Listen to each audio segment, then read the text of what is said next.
परम सन्मानियो गुरुरू गुरु खालसा साध संगत जी, वाहिगुरु जी का खालसा वाहिगुरु जी की फतेह।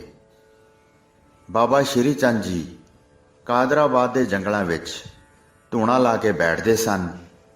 पिछों इस नगर का नाम नानक चक प्रसिद्ध हो गया।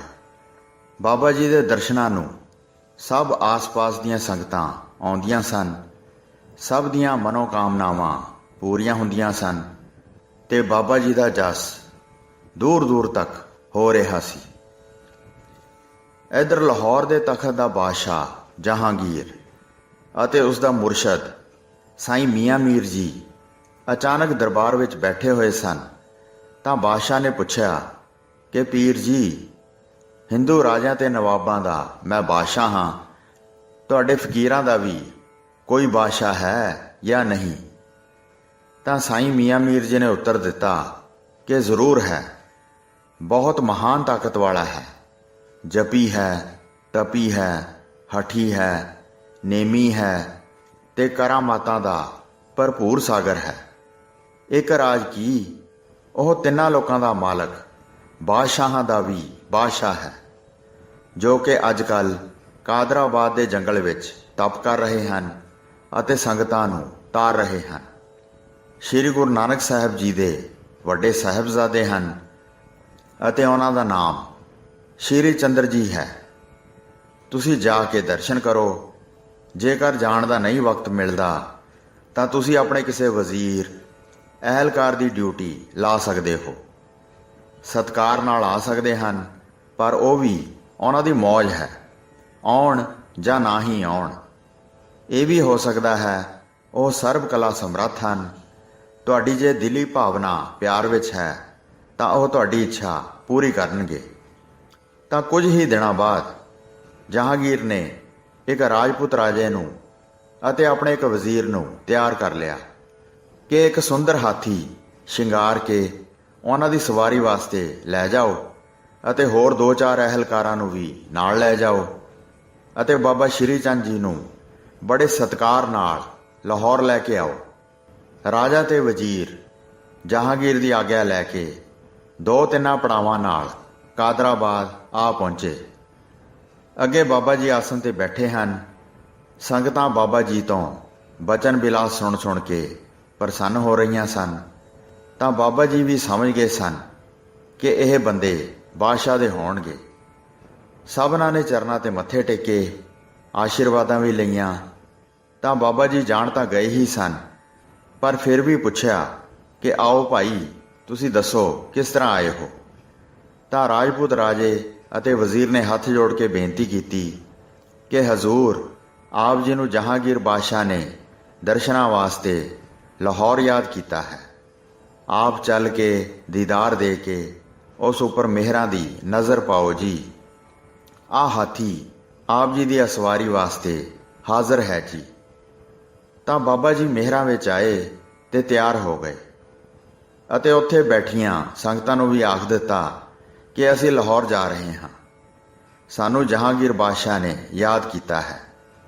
हाथी तैयार खड़ा सी तां हुक्म किया कि यह साडी कंबली हाथी उपर रख लवो, पिछों असीं भी बैठ जावांगे।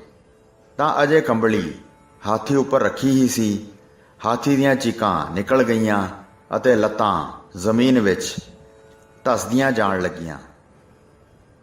जदों हाथी उपरों कंबली उठाई तां हाथी नूं सुरत आई। फिर हाथी धरती तो बाहर आ गया।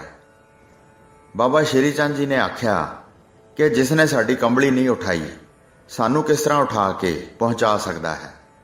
इस नूं लै जाओ, असीं कल नूं आप ही पहुँच जावांगे। यह कौतक वेख के राजा अते वजीर अते होर अहलकार हैरान हो गए। ये आख्या कि यह बाबा जी का चमत्कार होया है। तां आग्या पा के सारे लाहौर नूं परत गए। दूसरे दिन बाबा श्री चंद जी ने भाई कमलिया जी नूं आख्या कि आपां लाहौर पहुँचना है।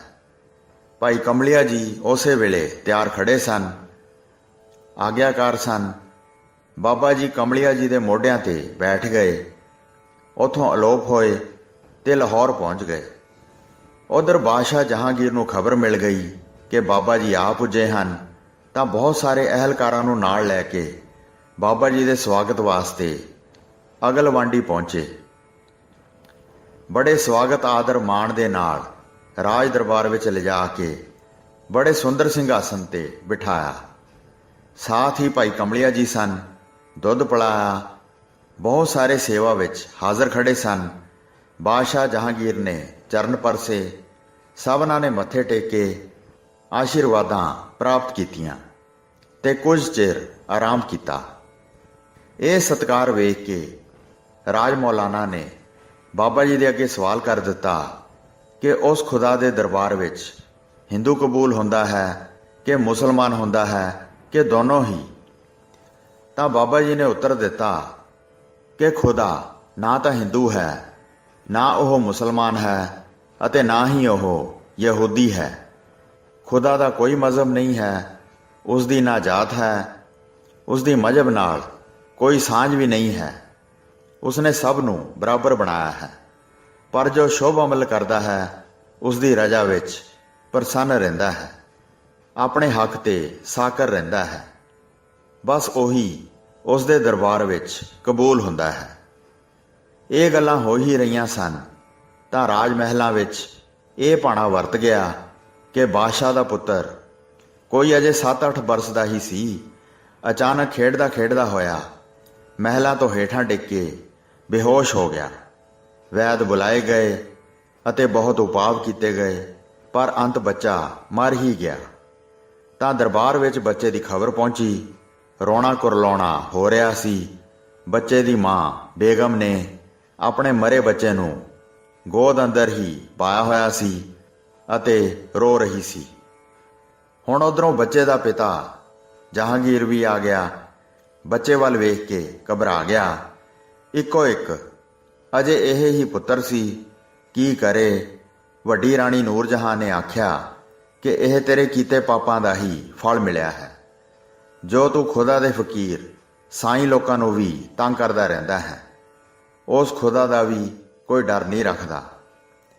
ਤਾਂ ਝੱਟ ਹੀ ਜਹਾਂਗੀਰ ਨੂੰ ਬਾਬਾ ਜੀ ਦਾ ਖਿਆਲ ਆ ਗਿਆ, ਤਾਂ ਫੌਰਨ ਬੱਚੇ ਦੀ ਲਾਸ਼ ਚੁੱਕ ਕੇ ਬਾਬਾ ਜੀ ਦੇ ਚਰਨਾਂ ਵਿੱਚ ਲਿਆ ਰੱਖੀ।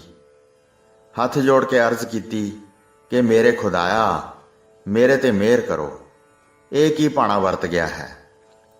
ਆਪ ਮਿਹਰਾਂ ਦੇ ਸਾਗਰ ਕਿਰਪਾਲੂ ਹੋ, ਕਿਰਪਾ ਕਰੋ, ਇਸ ਬੱਚੇ ਨੂੰ ਜੀਵਨ ਦਾਨ ਬਖਸ਼ੋ। ਤਾਂ ਬਾਦਸ਼ਾਹ ਦਾ ਕੁਰਲਾਉਣਾ ਸੁਣ ਕੇ ਬਾਬਾ ਸ਼੍ਰੀ ਚੰਦ ਜੀ ਮਿਹਰਾਂ ਦੇ ਘਰ ਵਿੱਚ ਆ ਗਏ।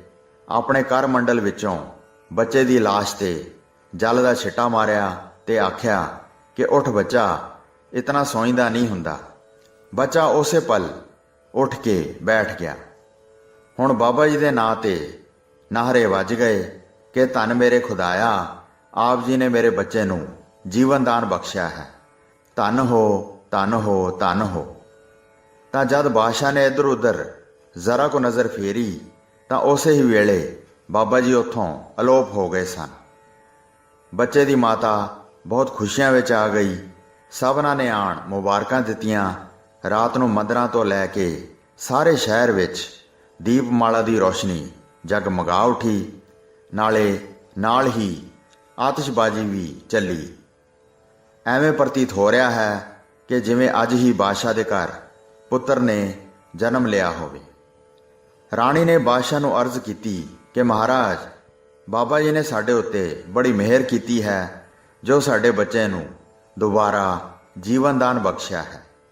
ਐਸੇ ਉਪਕਾਰੀ ਮਹਾਤਮਾ ਕਰਮਾਂ ਨਾਲ ਹੀ ਮਿਲਦੇ ਹਨ, ਐਵੇਂ ਨਹੀਂ ਮਿਲਦੇ। ਸਾਡੇ ਕਰਮ ਚੰਗੇ ਹੀ ਹੋਣਗੇ, ਪਰ ਅਸੀਂ ਹਿੰਦੁਸਤਾਨ ਦੇ ਬਾਦਸ਼ਾਹ ਹਾਂ। ਅਸਾਂ ਭਗਵਾਨ ਨੂੰ ਲਾਹੌਰ ਆਉਣ ਦੀ ਖੇਚਲ ਵੀ ਦਿੱਤੀ, ਪਰ ਅੱਜ ਅਸੀਂ ਉਹਨਾਂ ਦਾ ਸਤਿਕਾਰ ਕੁਝ ਵੀ ਨਾ ਕੀਤਾ। ਅਸੀਂ ਇਸ ਗੱਲੋਂ ਤਾਂ ਬੜੇ ਮੰਦਭਾਗੀ ਹੀ ਰਹਿ ਗਏ ਹਾਂ। ਸੋ ਅਸਾਂ ਸਾਰਿਆਂ ਨੂੰ ਉਹਨਾਂ ਦੇ ਅਸਥਾਨ ਤੇ ਪਹੁੰਚ ਕੇ ਕੁਝ ਤੋਹਫੇ ਭੇਟਾ ਕਰਕੇ ਆਸ਼ੀਰਵਾਦ ਲੈਣੀ ਚਾਹੀਦੀ ਹੈ। ਉਹ ਖੁਦਾ ਵਰਗੀ ਸਮਰੱਥਾ ਦੇ ਭਰਪੂਰ ਸਾਗਰ ਹਨ। ਸਾਡਾ ਬੱਚਾ ਮਹਿਲਾਂ ਤੋਂ ਗਿਰ ਕੇ ਮਰ ਗਿਆ ਤਾਂ ਉਹਨਾਂ ਨੇ ਮੁਰਦੇ ਹੋਏ ਬੱਚੇ ਨੂੰ ਫਿਰ ਜੀਵਨ ਦਾਨ ਦੇ ਦਿੱਤਾ। ਉਹ ਅੱਲਾ ਪਾਕ ਦਾ ਨੂਰ ਹੀ ਹਨ। ਇਹ ਸਲਾਹ ਕਰਕੇ ਰਾਜਾ ਅਤੇ ਰਾਣੀ ਨੇ ਚੰਗੇ ਤੋਹਫੇ, ਹੀਰੇ, ਲਾਲ, ਮੋਤੀ, ਜਵਾਹਰਾਂ ਦੇ ਥਾਲ ਭਰ ਲਏ ਤਾਂ ਹੋਰ ਅਹਿਲਕਾਰ 2-4 ਨਾਲ ਲੈ ਕੇ ਬਾਬਾ ਜੀ ਦੇ ਦਰਸ਼ਨਾਂ ਨੂੰ ਚੱਲ ਪਏ। ਕਾਦਰਾਬਾਦ ਦੇ ਜੰਗਲਾਂ ਰਾਹੀਂ ਬਾਬਾ ਜੀ ਦੇ ਧੂਣੇ ਤੇ ਆਣ ਪਹੁੰਚੇ। ਬੜੇ ਸਤਿਕਾਰ ਨਾਲ ਸਜਦੇ ਕੀਤੇ, ਭੇਟਾ ਭੇਟ ਕੀਤੀ ਤੇ ਬਾਬਾ ਜੀ ਦੇ ਚਰਨਾਂ ਵਿੱਚ ਬੈਠ ਗਏ। ਬਾਬਾ ਜੀ ਨੇ ਆਖਿਆ ਕਿ ਅਸੀਂ ਤਾਂ ਜੰਗਲਾਂ ਦੇ ਵਾਸੀ ਹਾਂ, ਸਾਨੂੰ ਇਹਨਾਂ ਸ਼ਾਹੀ ਨਜ਼ਰਾਨਿਆਂ ਦੀ ਕੋਈ ਲੋੜ ਨਹੀਂ ਹੈ, ਇਹ ਤੁਸੀਂ ਵਾਪਸ ਲੈ ਜਾਓ। ਤਾਂ ਬਾਦਸ਼ਾਹ ਨੇ ਆਖਿਆ ਕਿ ਮੈਂ ਆਪ ਜੀ ਦੇ ਰਹਿਣ ਵਾਸਤੇ ਸੁੰਦਰ ਮਕਾਨ ਬਣਵਾ ਦਿੰਦਾ ਹਾਂ। ਪਰ ਬਾਬਾ ਜੀ ਨੇ ਆਖਿਆ ਕਿ ਅਸੀਂ ਇੱਕ ਜਗ੍ਹਾ ਤੇ ਨਹੀਂ ਟਿਕਦੇ, ਚੱਲਦੇ ਫਿਰਦੇ ਹਾਂ, ਕਿਸੇ ਬੰਧਨ ਵਿੱਚ ਨਹੀਂ ਹਾਂ, ਚੱਕਰਵਰਤੀ ਦੀ ਤਰ੍ਹਾਂ ਸਭ ਧਰਤੀ ਦੀ ਯਾਤਰਾ ਕਰਦੇ ਹਾਂ, ਸਾਨੂੰ ਕਿਸੇ ਮਕਾਨ ਦੀ ਜ਼ਰੂਰਤ ਨਹੀਂ ਹੈ। ਤਾਂ ਬਾਦਸ਼ਾਹ ਨੇ ਸੋਚਿਆ ਕਿ ਇਹ ਤਾਂ ਬਿਲਕੁਲ ਹੀ ਤਿਆਗੀ ਸਾਧੂ ਹਨ, ਜੋ ਕਿਸੇ ਵੀ ਵਸਤੂ ਦੀ ਚਾਹਨਾ ਨਹੀਂ ਕਰਦੇ। ਹੁਣ ਮੈਂ ਕੀ ਕਰਾਂ? ਲਾਗੇ ਬਾਬਾ ਜੀ ਦੇ ਗਊਆਂ ਚੁਗ ਰਹੀਆਂ ਸਨ, ਬਾਬਾ ਧਰਮਚੰਦ ਜੀ ਵੀ ਸਨ। ਤਾਂ ਜਹਾਂਗੀਰ ਬਾਦਸ਼ਾਹ ਨੇ ਗਊਆਂ ਦੀ ਚਰਾਂਦ ਵਾਸਤੇ 700 ਵਿਗੇ ਜ਼ਮੀਨ ਦਾ ਪਟਾ ਬਾਬਾ ਧਰਮਚੰਦ ਜੀ ਦੇ ਨਾਮ ਤੇ ਲਿਖਵਾ ਦਿੱਤਾ। ਬਾਬਾ ਜੀ ਨੇ ਉਹ ਵੀ ਸਵੀਕਾਰ ਨਾ ਕੀਤਾ, ਪਰ ਬਾਦਸ਼ਾਹ ਨੇ ਬੇਨਤੀ ਕੀਤੀ ਕਿ ਮੇਰੇ ਖੁਦਾ ਰੂਪ ਭਗਵਾਨ ਜੀਓ, ਮੇਰੀ ਕੋਈ ਤਾਂ ਦਿਲੀ ਖੁਆਇਸ਼ ਪੂਰੀ ਹੋਣ ਦਿਓ। ਤਾਂ ਬਾਦਸ਼ਾਹ ਦੀ ਬੇਨਤੀ ਸੁਣ ਕੇ ਅਤੇ ਹੋਰ ਗੁਰਪ੍ਰੇਮੀਆਂ ਦੇ ਕਹਿਣ ਤੇ ਕਿ ਮਹਾਰਾਜ ਆਪ ਨੂੰ ਜ਼ਰੂਰਤ ਤਾਂ ਨਹੀਂ, ਪਰ ਸ਼ਾਹ ਹੋਰੀ ਇਹ ਜ਼ਮੀਨ ਬਾਬਾ ਧਰਮਚੰਦ ਜੀ ਨੂੰ ਦੇ ਰਹੇ ਹਨ, ਆਪ ਜ਼ਰੂਰ ਸਵੀਕਾਰ ਕਰੋ ਤਾਂ ਇਹ ਸ਼ਾਹ ਜੀ ਦਾ ਵੀ ਮਾਣ ਰਹਿ ਸਕੇ। ਆਉਣ ਵਾਲੀ ਗੱਲ ਬਾਬਾ ਜੀ ਨੇ ਮਹਿਸੂਸ ਕੀਤੀ ਅਤੇ ਬਾਦਸ਼ਾਹ ਨਿਰਾਸ਼ ਨਾ ਹੋਣ ਦਿੱਤਾ ਤੇ ਗਊਆਂ ਵਾਸਤੇ ਜੋ ਜ਼ਮੀਨ 700 ਵਿਗੇ ਦਿੱਤੀ ਸੀ ਉਸ ਦੀ ਮਨਜ਼ੂਰੀ ਦੇ ਦਿੱਤੀ। ਫਿਰ ਬਾਦਸ਼ਾਹ ਤੇ ਰਾਣੀ ਬੜੇ ਖੁਸ਼ ਪ੍ਰਸੰਨ ਹੋਏ ਤੇ ਦਰਬਾਰੀਆਂ ਸਮੇਤ ਬੜੇ ਸਤਿਕਾਰ ਨਾਲ ਸਜਦੇ ਕਰਕੇ ਵਾਪਸ ਲਾਹੌਰ ਚਲੇ ਗਏ। ਪਿਆਰੀ ਸਾਧ ਸੰਗਤ ਜੀ, ਇਹ ਗੱਲ ਕਹਿਣੋਂ ਸੰਕੋਚ ਨਹੀਂ ਕੀਤਾ ਜਾ ਸਕਦਾ ਕਿ ਸ੍ਰੀ ਗੁਰੂ ਨਾਨਕ ਦੇਵ ਜੀ ਦੇ ਵੱਡੇ ਸਪੁੱਤਰ ਹੋਣ ਕਾਰਨ ਆਪ ਜੀ ਵੀ ਸ਼ਕਤੀਆਂ ਦੇ ਭੰਡਾਰ ਸਨ। ਬਲਕਿ ਗੂੰਗੇ ਬੋਲੇ ਨੂੰ ਸੁਣਨ ਤੇ ਬੋਲਣ ਦਾ ਵਰ ਦੇਣਾ, ਮੁਰਦਿਆਂ ਨੂੰ ਜ਼ਿੰਦਾ ਕਰਨਾ, ਰਾਜਿਆਂ ਰਾਣੀਆਂ ਦੇ ਹੰਕਾਰ ਤੋੜਨੇ, ਵਚਿੱਤਰ ਕੌਤਕ ਦੱਸਣੇ, ਬੇਔਲਾਦ ਨੂੰ ਔਲਾਦ ਦੀ ਬਖਸ਼ਿਸ਼ ਕਰਨੀ, ਆਸ ਕਰਕੇ ਆਏ ਹਰ ਵਿਅਕਤੀ ਦੀ ਆਸ ਪੂਰੀ ਕਰਨੀ ਆਦਿ ਬੇਅੰਤ ਕਰਾਮਾਤਾਂ ਬਾਬਾ ਜੀ ਵਿੱਚ ਸਨ। ਹੋਈਆਂ ਭੁੱਲਾਂ ਚੁੱਕਾਂ ਦੀ ਖਿਮਾ ਬਖਸ਼ਣੀ ਜੀ। ਦਾਸ ਨੂੰ ਆਗਿਆ ਦਿਓ। ਵਾਹਿਗੁਰੂ ਜੀ ਕਾ ਖਾਲਸਾ, ਵਾਹਿਗੁਰੂ ਜੀ ਕੀ ਫਤਿਹ।